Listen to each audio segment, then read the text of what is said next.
So I will be big enough to admit that I make some good money, but I've had a lot of duh moments when it comes to some money lessons. So I want to share some things that honestly I said, duh, they're not complicated. It's not fancy. It's nothing groundbreaking.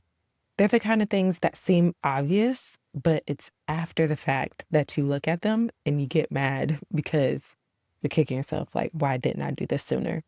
And honestly, sometimes it's not that we need more information, but sometimes we just need some simple systems to actually make it fit our real lives.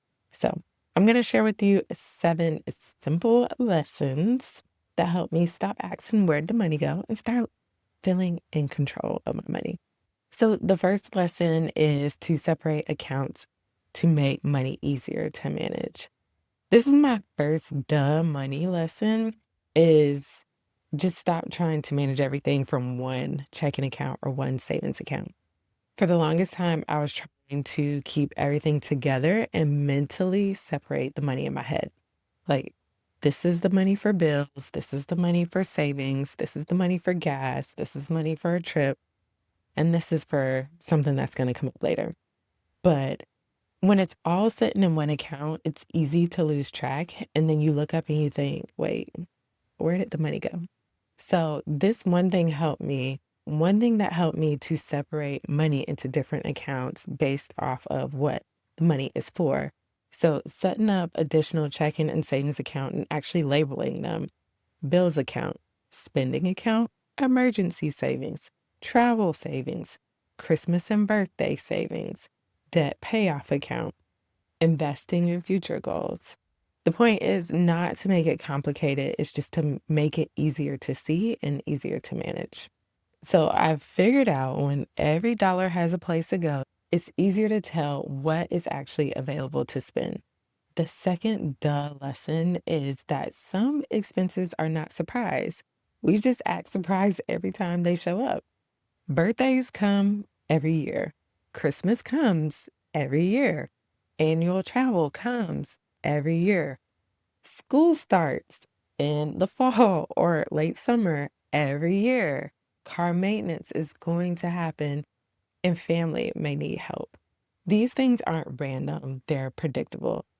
But when I didn't have a plan for them, it felt like emergencies. Then I would either dip into savings or put it on a credit card or feel stressed because the money had to come from somewhere. But now I'm learning to treat these expected expenses like real budget items. So if something is coming, I can start to set money aside before it gets here. And if it happens every year, then it deserves a line in my plan. The third lesson is to save first so you automatically live on less. And I'm sure you probably heard this before about save first. And for a long time, I thought I would save whatever was left over.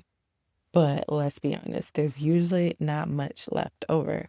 So the shift was instead of saving after spending, I needed to save before spending. Because if I move money to savings first, then I automatically have to live on what is left. And this is the one shift that helped me to live below my means without constantly having to think about it. It's not about being restrictive, it's about making the decision ahead of time. So this one lesson helped me go from I hope I saved to I've already saved. Lesson number 4 is focus on one main goal at a time.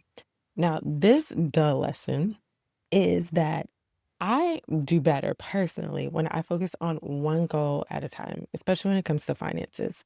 If I have 5 financial goals in my head at once, like pay off debt, build an emergency savings, invest more, save for travel, prepare for student loans, start a sinking fund, get more money in retirement, all these things, yes, they matter. But when I try to make major progress in every one of those things I just listed at one time, I feel scattered. So, what I've noticed about myself is that when I pick one main goal to focus on, I actually make a lot of progress. So, instead of trying to do everything at once, I'm learning to ask, what is the main goal for this season? Is it paying off a credit card? Is it building an emergency fund? Is it maxing out a Roth IRA? Is it saving for something specific? Everything can't be a priority at the same time. So, having clear goals, and especially one clear goal, helps me to create progress than five competing goals. The fifth duh lesson is target date funds can be a simple starting point. Now, this duh lesson is for investing. If you're getting started and you don't know what to invest in, target date funds can be the simplest place to start. I'm not saying they are the perfect answer for everyone, and this is not financial advice, but for someone who is starting at investment options and feeling overwhelmed, target date funds can make getting started feel less intimidating. They are essentially built around the year you're expected to retire, and the funds adjust over time. Again, not perfect for every situation, but for a beginner, it can be better than doing nothing because you're too confused to start. And this was a big mindset shift for me. Sometimes the goal is to stop letting confusion keep you out of the game. So, a simple starting point is better than staying stuck because you're overwhelmed. Now, the sixth duh lesson is make a plan for money before it arrives. Now, this duh lesson is to make a plan before money even gets in your account. And this is because once money hits your account, it can feel like it's available for anything. And if you don't already know what the money is supposed to do, it's very easy to spend it quickly. So I'm learning to decide ahead of time. For example, 50% goes to savings, 30% to debt, and 20% for fun. The exact percentage can change based on your goals, but the point is to decide before the money arrives. That way, the money already has instructions. So you can save, invest, pay off debt, and still enjoy some of it without feeling guilty later. So, money without a plan usually finds a place to disappear, and having this plan makes it so that you're making progress. Duh lesson number seven is to label your accounts so your goal feels real. Now, this seventh duh lesson is to label your accounts. Now, hear me out. This sounds small, but it makes such a difference because instead of having an account that just says savings, rename it based on what the money is actually for. For example, Christmas savings, or Hawaii trip, or emergency fund, or dream house, or debt freedom, or new car, maybe even family travel. When the account has a name, the goal feels more real. It's also more motivating, and it's a lot easier to leave the money alone when you know it's for something specific. Because now you're not just taking money out of savings, you're taking away from Christmas or the Hawaii trip or your emergency fund. So a name goal is easier to protect than a random savings balance.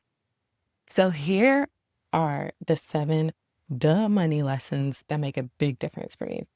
Number one, use separate accounts for different goals. Number two, plan for the things that always come up. Number three, save first so you automatically live on less. Number four, focus on one main goal at a time.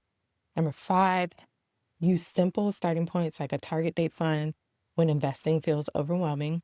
Number six, make a plan for money before it arrives. And number seven, label your accounts so your goals feel real. Now, let me know in the comments which one of these duh lessons you identify with, or if you have your own duh lesson that you want to share. So you see, none of these are complicated, but it's kind of the point. Sometimes progress does not come from doing the most advanced thing. Sometimes progress comes from finally doing the simple thing consistently. And for me, these were the duh moments that helped me stop thinking, where did it go? And start telling my money where to go. So if any of these made you say, okay, I need to do that, go ahead and hit that like button so I know this kind of honest money conversation is helpful. And also, if you are a woman who makes good money but still feels behind, definitely subscribe and come along the ride with me. I'm documenting my journey in real time, the lessons, mistakes, and money moves, and everything I'm learning as I work towards financial freedom. So that's it for this one. I'll see you next time.